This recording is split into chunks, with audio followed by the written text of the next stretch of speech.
Hi, today I want to talk about the Immersive Reader that you find across the Microsoft platform. You find it in OneNote, you find it in Teams, you find it in Word, and it's a very useful tool. You can get text read out loud, you can get text translated, and you can use it in very many different ways. But this video is about one specific feature of Immersive Reader, which is the grammar tools and how you can use those grammar tools to help you improve your grammar. And you find Immersive Reader here in OneNote under Visning. You find it if you click on a Word document. You also find it under View, which is Visning in English. Immersive Reader. You should note that if you want to use the grammar tools and the translation, they are not in the Word, but here you get all of the other features such as read aloud and text spacing and line focus and so on. But if you want to use the grammar tools or the translation, you need to use online, Word Online, if you do that. So if you again, Visning, and it's called Engasjerende leser in Norwegian. And if you click on that, you get sort of transported to this page. And here you can, as I said, you can get it read out loud and so on.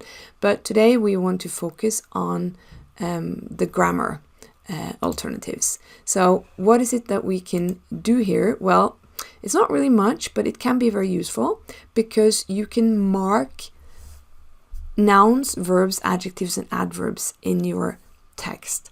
Now, we can use this in some very specific ways when we're trying to improve English, which is a second language. You can, of course, also use it the same way if you're learning another language, such as Spanish or French or whatever. So if you know that you struggle with any of these parts of speech, these words. Now, I know in English, one typical mistake that many students make is that they use an adjective when they should have used an adverb, for example. So if I go back to OneNote, and I'll show you here the same thing, Immersive Reader, and I get this image. So here, as I said, the grammar tools are here again. So now I want to check, I want to see, I know I struggle with adjective adverbs, so maybe I'll just mark all my adjectives and check, should it be an adjective or should it be an adverb?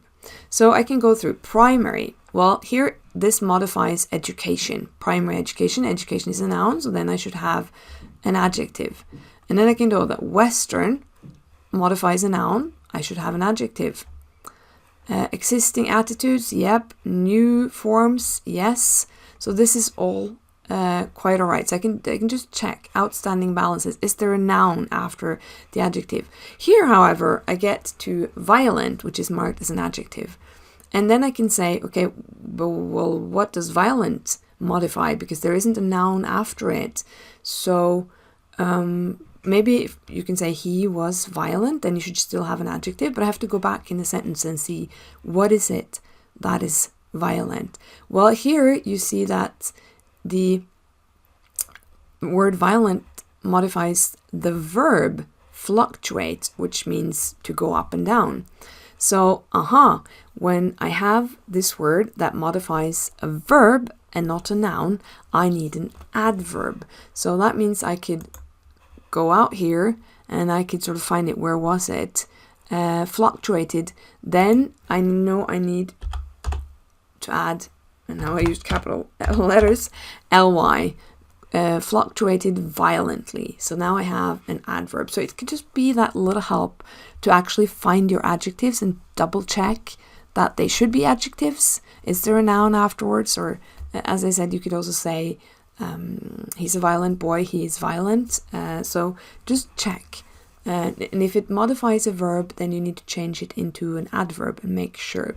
So if I click Immersive Reader again, and if I go down here now, I will see that it's no longer marked because now it's an adverb. So if I click on marking adverbs as well, you see they have a different color.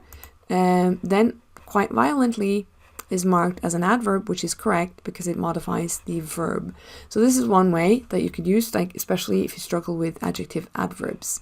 Now I'm going to take this away again, and I'm going to mark my verbs because verbs are what many students struggle with. For example, many students, and this is just a simple, sort of typical, kind of a sloppy mistake or typo many times, but in English we have what is called subject-verb agreement, which means that if you have the subject is plural, your verb should be plural as well. So and this is something that everybody makes subject-verb agreement mistakes, but you should go through your text and check. And without using this, you will have to identify all your verbs on your own to check them. But here, again, Immersive Reader does that for you. It marks your verb, so it makes it very easy to check. And you can see here, where, that's a plural form, was is the singular. So I just have to go back and check who is it that was or where. And here it says it's the primary education system. Now, a system is singular, and I've written where set up. Well, that doesn't work, does it? So I have to say was, because it has to be in agreement. Singular subject needs a singular verb. So I can just go back immediately and I can change this to was. So this is just, again, a very easy way. So if I've given you feedback, or your previous teachers have given you feedback that you need to work on subject-verb agreement, also often referred to as concord, subject-predicated concord, it's the same thing. Then here very quickly I can say, okay, next one, well, this is in the past tense, so I don't need to worry about that one. Have, that's plural, so I just want to double check that my subject is plural. And here it's plural, so that works. Past tense doesn't matter, it's just has the patient. Okay, so one patient, has, it should be. If it had been the patients, then I would have to change it to have. So this just means that I can very quickly go through a longer text and just double check that if my verb is in present tense, I need to make sure that I have subject-verb agreement. So very quickly.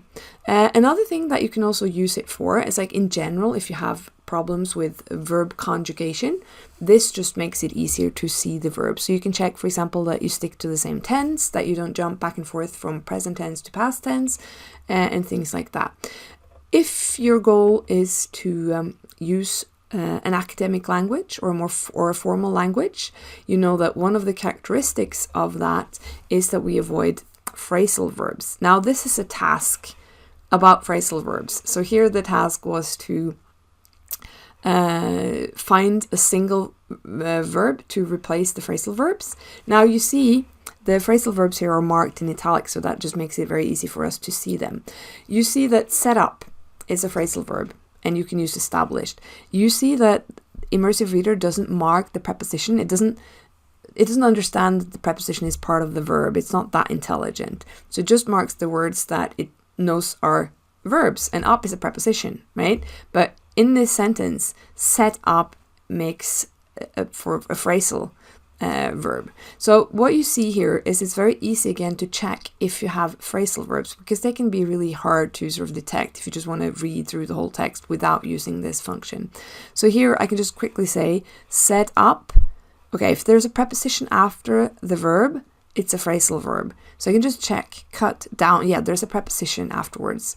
Required, no preposition after that one. Gone, up, yep. So I could reflected, no preposition here. So this is not a phrasal verb. Influence, no.